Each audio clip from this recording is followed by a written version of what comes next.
kay Mang Ingo na nag-ambagan mismo ang kanyang mga suki para makabangon siyang muli. Please help Tatay everyone. God bless you all, guys. Donation sent. On sharing a small amount for Tatay. God bless you always po.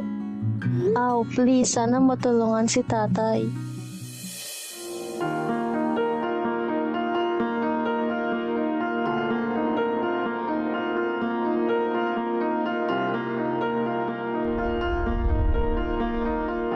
Tinatawag niya ako nung gabi yun. Sabi niya kayo, ako ba kayo? Tutulungan kita.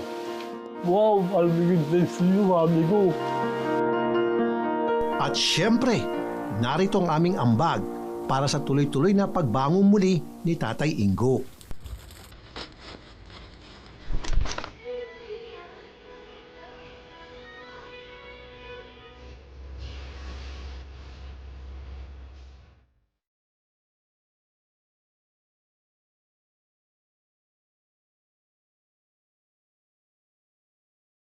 Maraming salamat po.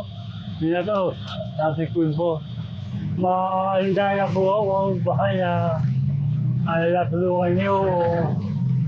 Kaya po, maraming salamat po sa inyo. Opo, deserve talaga yung matulungan ng ano. Kasi tapos pangarin siya eh. Yun sana ang dapat gayahin nila. Na kahit may kapansanan ng tao, lumalaban ng patas. Isa na makumpleto ka, nagnanakaw ka naman, wala pa rin silbi yan eh.